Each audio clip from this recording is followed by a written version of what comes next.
जय हिंद साथियों। आज की इस वीडियो में यूपीएसआई 2025 के एग्जाम को क्रैक करवाने के लिए कुछ सर्वश्रेष्ठ क्वेश्चंस मैं आपके लिए लेकर आया हूं। तो सबसे पहले साथियों हिंदी होगी, उसके बाद जीके जीएस होगी। मैं कहूंगा इन सवालों को आप लोग देख लेना, आपका पेपर साथियों क्रैक हो जाएगा। चलिए, तो पहला सवाल आपकी स्क्रीन पर है कि हिंदी की आदि जननी क्या है। तो मैं कहूंगा हिंदी की आदि जननी की अगर बात करें तो संस्कृत है हिंदी की आदि जननी। उसके बाद देखिए गरीबों की सहायता करो, इसमें जो गरीब शब्द है ये क्या है। तो गरीब की अगर बात करते हैं ये एक जातिवाचक संज्ञा, गरीब शब्द हो गया, अमीर शब्द हो गया, ये सब साथियों जातिवाचक संज्ञा के अंतर्गत आते हैं। कह रहे कि संस्कृति में कौन सा प्रत्यय जोड़ें कि यह शब्द विशेषण बन जाए। तो कौन सा शब्द जोड़ें आपसे पूछा जा रहा है। देखिए अगर सांस्कृतिक हम कर दें, क्या संस्कृति को सांस्कृतिक हम कर दें तो मेरे हिसाब से साथियों विशेषण शब्द बन जाएगा, क्योंकि ता जुड़ नहीं सकता, ये साथियों जुड़ नहीं सकता है ना। चलिए, उसके बाद देखिए अगला सवाल कि हाथी शब्द एक पुल्लिंग शब्द, इसका स्त्रीलिंग क्या होगा। तो इसका स्त्रीलिंग साथियों हथनी हो जाएगा, आंसर आपका सी जाएगा। दो परस्पर शब्दों के बीच दो शब्दों के परस्पर मेल से बने तीसरे शब्द को क्या कहा जाता है। तो इसी को तो साथियों समास कहा जाता है, और ये सैकड़ों बार आपसे सवाल पूछा गया है। अगला देखिए अर्थ के आधार पर शब्द कितने प्रकार के होते हैं, मैं आपको बता देता हूं। देखिए एक तो पर्यायवाची हो गए, एक आपके साथियों विलोम शब्द हो गए, और एक आपके अगर बात करें साथियों अनेकार्थक शब्द हो गए, और एक की अगर बात करते हैं साथियों एकार्थी शब्द हो गए। तो ये कुल मिला के अर्थ के आधार पर चार प्रकार के साथियों शब्द होते हैं। ऐसा कहां पर लिखा हुआ है, ऐसा आपको ऑप्शन नंबर बी में लिखा हुआ है। साथियों मैं बहुत तेजी के साथ इन सवालों को आपको करवा रहा हूं, है ना। आप बहुत तेजी के साथ इन सवालों के जवाब देते जाइए। इधर सवाल देखिए, इधर आप जवाब दे दीजिए कुछ ही सेकंड में। कह रहे कि ईमानदारी के लिए अंग्रेजी शब्द क्या होगा। हेरिडिटी तो नहीं होता है, इन्वेंशन भी नहीं, हैबिट भी नहीं, साथियों हॉनेस्टी कहा जाता है। अगला देखिए निम्नलिखित में से शुद्ध वाक्य आपको बताना है, इसमें से सही वाक्य क्या है। टेलीफोन का विकास किसने किया, है ना।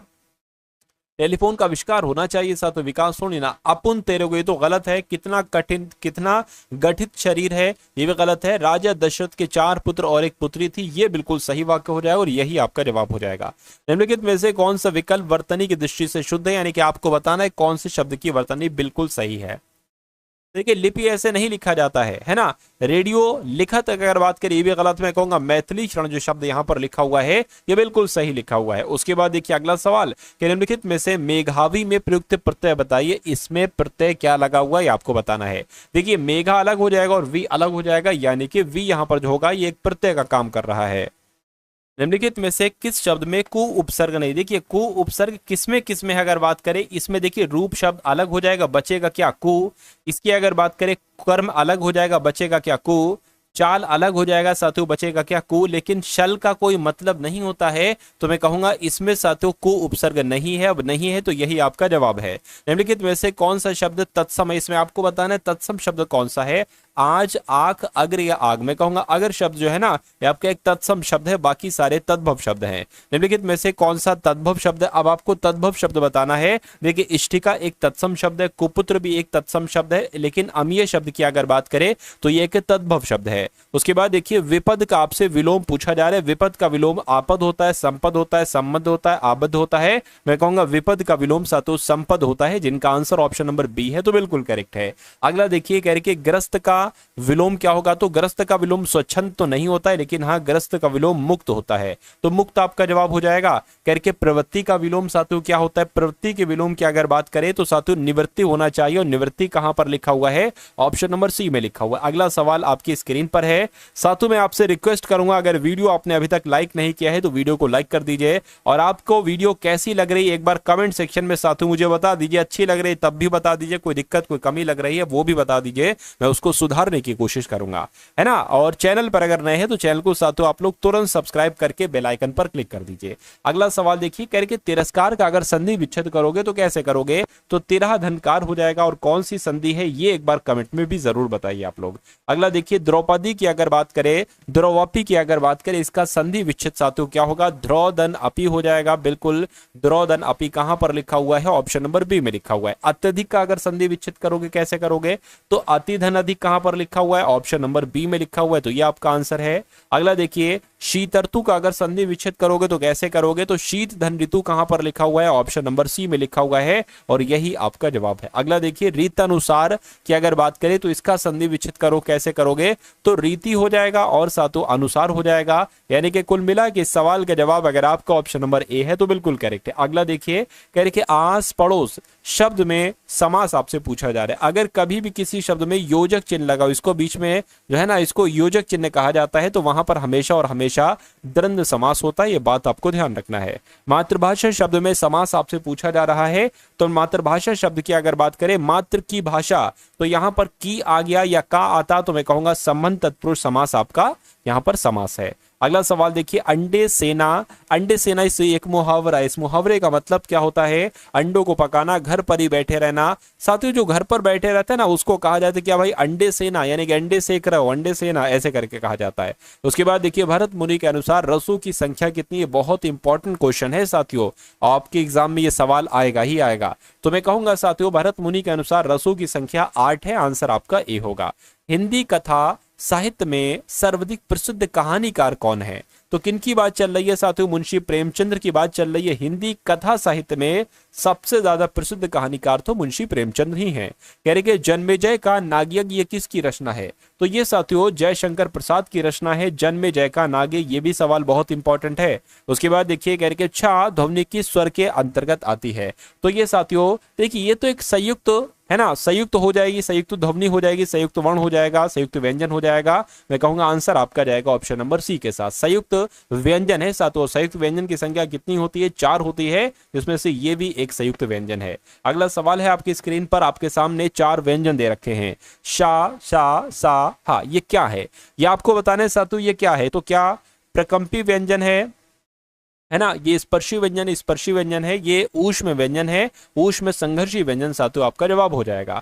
जैसा शब्द निम्नलिखित में से क्या है? तो जैसा शब्द की अगर बात करते हैं साथियों, देखिए अगर मैं यहां पर लिखूं जैसा, है ना, जैसा आदमी, जैसा आदमी करेगा वैसा करेगा, तो ये आदमी की विशेषता बता रहा है, तो मैं कहूंगा ये आपका कहीं ना कहीं विशेषण हो जाएगा।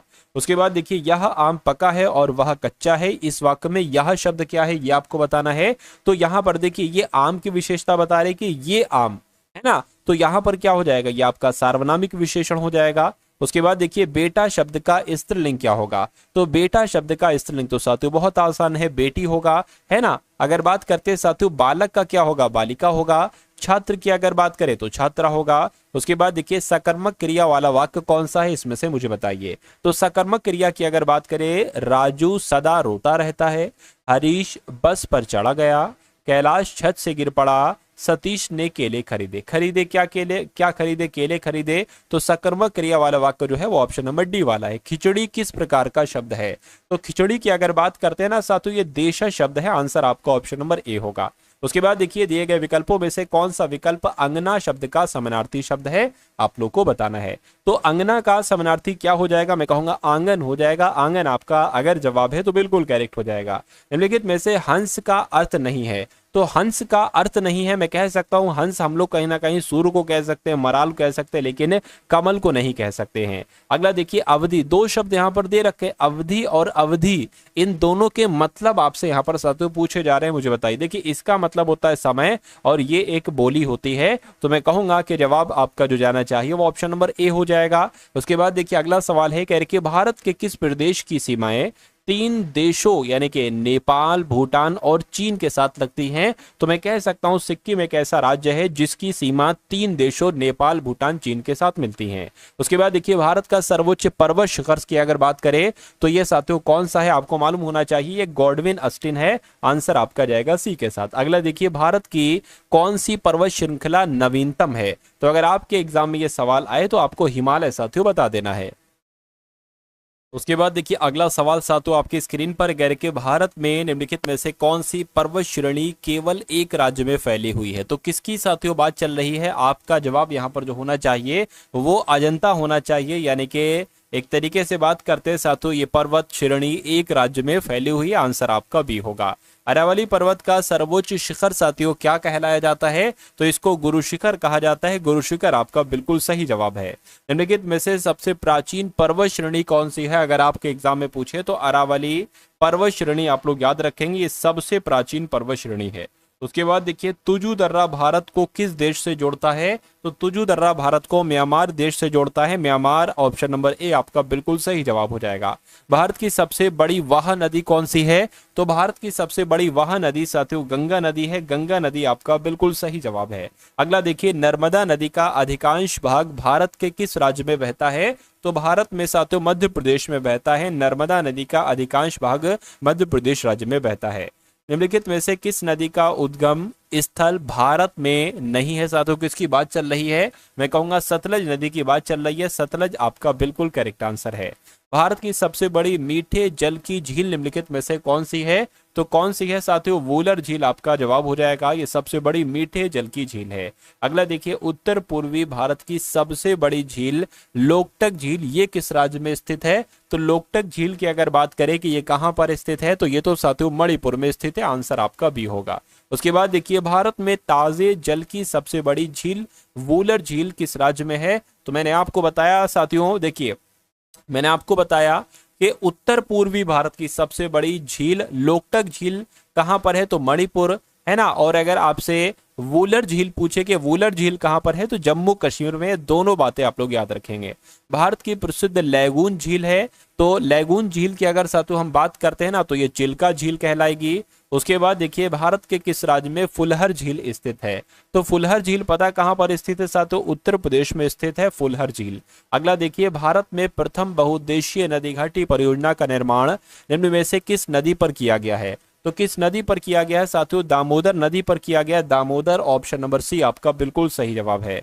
भारत के कोरोमंडल तट सर्वाधिक वर्षा होती है कब होती है साथियों? आपसे पूछा जा रहा है। तो अक्टूबर नवंबर में होती है। आंसर आपका जाएगा ऑप्शन नंबर बी के साथ। ये सारे सवाल आप लोग तैयार करते जाइएगा।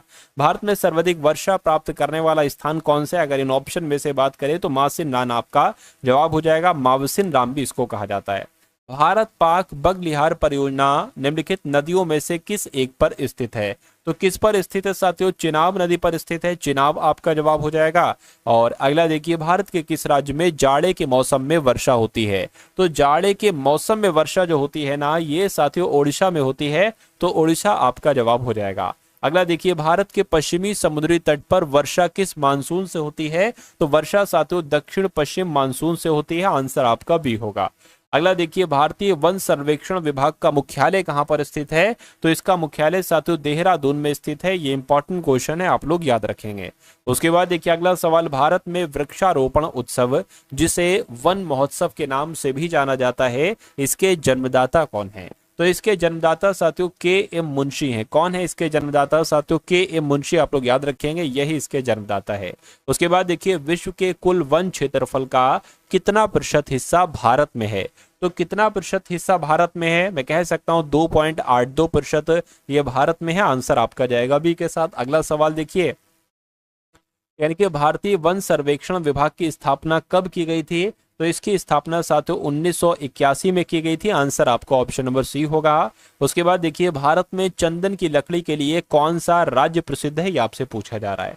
साथियों देखिए, आपके पास जो ये मौका आपको मिला है यूपीएसआई 2025 का, इससे पहले वैकेंसी कब आई थी? इससे पहले वैकेंसी 2021 में आई थी। कितने पद थे उस समय? साथियों उस समय पद थे मेरे हिसाब से 9534 पद थे, है ना। और अब कितने पद है? लगभग 4500 के आसपास पद है, यानी कि लगभग आधे पद आपके सामने हैं। तो मैं कहूंगा साथियों, अगर आप सिलेक्शन लेना चाहते हैं तो आपको पकड़ जो बनाना पड़ेगी, भले अभी इस क्लास में मैं आपको जीके इस समय पढ़ा रहा हूं, लेकिन आपको पकड़ जो बनाना पड़ेगी वो हिंदी और रीजनिंग पर पकड़ बनाना पड़ेगी। क्योंकि ये समझ लीजिएगा साथियों, यूपी पुलिस का जो पेपर होता है साथियों, उसमें हिंदी और रीजनिंग ही सिलेक्शन दिलाती है। अगर यूपी पुलिस कांस्टेबल की हम बात करें तो ये समझ लीजिए इसमें बच्चा हिंदी, रीजनिंग और मैथ पढ़कर साथियों सिलेक्शन ले लेता है। जीके वो अगर थोड़ी बहुत भी पढ़ ले, कम भी पढ़ ले, कोई दिक्कत नहीं, इन तीनों सब्जेक्ट को पकड़कर सिलेक्शन वो ले लेता है, इन पर पकड़ बनाकर। और अगर आप अपनी तैयारी को पुख्ता करना चाहते हैं, जो आपका यूपीएसआई का एग्जाम है, तो इन सारी चीजों पर तो आपको ध्यान देना होगा, लेकिन उसके अलावा आपको साथियों मूल विधि पर भी ध्यान देना होगा जीएस वाले सेक्शन में, और संविधान पर आपको सबसे ज्यादा फोकस देना होगा। पूरी जीएस अगर आप में संविधान और मूल विधि तैयार कर लेते हैं तो ये समझा जाएगा जीएस में आपका स्कोर अच्छा हो जाएगा, ठीक है ना। तो मैं क्या करूंगा साथियों, अब आपको मूल विधि के भी क्वेश्चन लाऊंगा और संविधान के भी ज्यादा से ज्यादा साथियों क्वेश्चंस आपको पढ़ाने की कोशिश करूंगा। और ये समझ लीजिए साथियों, इतनी तैयारी आपकी करा दूंगा कि हिंदी में पूरा स्कोर और रीजनिंग में पूरा स्कोर साथियों आपका आए, कोई आपको दिक्कत कोई परेशानी महसूस ना हो, ठीक है ना। तो चैनल पर अगर आप लोग नए हैं तो चैनल को आप लोग तुरंत सब्सक्राइब कर लीजिएगा। चलिए अब बात करते करके भारत में चंदन की लकड़ी के लिए कौन सा राज्य प्रसिद्ध है, तो कर्नाटक राज्य प्रसिद्ध है, आंसर आपका सी होगा। भारत के प्रमुख वनस्पति कौन सी है, तो भारत की प्रमुख वनस्पति अगर बात करते हैं साथियों पतझड़ वन है। पतझड़ वन आपके इस सवाल का जो होगा वो बिल्कुल करेक्ट आंसर है। अगला सवाल है करके भारत में दुधवा राष्ट्रीय उद्यान ये कहां पर स्थित है, तो ये साथियों उत्तर प्रदेश में स्थित है। भारत में दुधवा राष्ट्रीय उद्यान उत्तर प्रदेश में है। कान्हा राष्ट्रीय उद्यान की अगर हम बात करते हैं तो ये असम में स्थित है, नहीं राजस्थान में स्थित, नहीं उत्तर प्रदेश में भी नहीं, ये साथियों मध्य प्रदेश में स्थित है। आंसर आपका जो होना चाहिए वो ऑप्शन नंबर डी के साथ जाना चाहिए। कह रहे कि भारत में जिम कॉर्बेट राष्ट्रीय उद्यान ये कहां पर स्थित है, तो जिम कॉर्बेट राष्ट्रीय उद्यान साथियों यहाँ पर आपसे पूछा जा रहा है। तो आपको ध्यान रखना है साथियों ये उत्तराखंड में स्थित है, तो मैं कह सकता हूं उत्तराखंड यहां पर होना चाहिए, लेकिन नहीं है, तो इनमें से कोई नहीं आपका जवाब हो जाएगा। जिम कॉर्बेट राष्ट्रीय उद्यान कहां पर स्थित है साथियों, उत्तराखंड में स्थित है, यह आपके एग्जाम में पूछा जा सकता है। उसके बाद देखिए भारत में सबसे बड़ा बाघ अभ्यारण्य कौन सा है, तो भारत में सबसे बड़ा बाघ अभ्यारण्य आपसे पूछा जा रहा है, मैं कहूंगा जिम कॉर्बेट बाघ अभ्यारण्य है, आंसर आपका ए होगा। भारत में भारतीय कृषि अनुसंधान परिषद के अनुसार भारत में कितने प्रकार की मिट्टियां पाई जाती हैं, तो कितने प्रकार की साथियों 8 प्रकार की मिट्टियां पाई जाती हैं। तो 8 प्रकार कहां पर लिखा हुआ है, ऑप्शन नंबर डी में लिखा हुआ है। भारत की सर्वाधिक महत्वपूर्ण मिट्टी कौन सी है आपसे पूछा जा रहा है, तो जो जलोढ़ मिट्टी है यह भारत की सबसे महत्वपूर्ण मिट्टी मानी जाती है। सही जवाब आपका जाएगा ऑप्शन नंबर डी के साथ। अगला देखिए भारत की सर्वाधिक क्षेत्र पर किस प्रकार की मिट्टी का विस्तार पाया जाता है, यानी कि सबसे ज्यादा मात्रा में कौन सी मिट्टी पाई जाती है अगर आपसे पूछे तो जलोढ़ मिट्टी आपको साथियों बता देना है। सही जवाब आपका सी होगा। भारत के समस्त स्थल भाग का कितना प्रतिशत जलोढ़ मिट्टी से ढका हुआ है, अभी मैंने आपको बताया कि जलोढ़ मिट्टी सबसे ज्यादा क्षेत्रफल पर पाई जाती है, लेकिन अगर आपसे अब पूछे कि कितने प्रतिशत क्षेत्रफल पर पाई जाती है तो लगभग 24% क्षेत्रफल पर पाई जाती है। उसके बाद देखिए भारत में सिंचाई का सबसे प्रमुख साधन कौन सा है, तो भारत में सिंचाई का सबसे प्रमुख साधन साथियों नलकूप और कुएं हैं, तो नलकूप और कुएं ऑप्शन नंबर डी आपका जवाब हो जाएगा। भारत के किस भाग में तालाब का सिंचाई के साधन के रूप में सर्वाधिक प्रयोग किया जाता है, तो आपका जवाब जो होगा भारत के किस भाग में, मैं कहूंगा भारत के दक्षिणी भाग में, है ना, भारत के दक्षिणी भाग में तालाब का सिंचाई के साधन के रूप में सर्वाधिक प्रयोग किया जाता है। भारत का सबसे बड़ा चावल उत्पादक राज्य कौन सा है, तो भारत का सबसे बड़ा चावल उत्पादक राज्य कौन सा है, यह आपसे पूछा जा रहा है, मुझे बताइए। तो इस सवाल का जवाब साथियों आपको कहां पर देना है, आपको कमेंट सेक्शन में साथियों देना है, ठीक है ना। तो ये वीडियो साथियों आपको कैसी लगी, एक बार इस वीडियो को लाइक कर दीजिएगा। अगर चैनल पर नए हैं तो चैनल को साथियों जरूर सब्सक्राइब कर दीजिएगा और एक प्यारे से कमेंट के माध्यम से बताइएगा कि क्लास आपको कैसी लगी।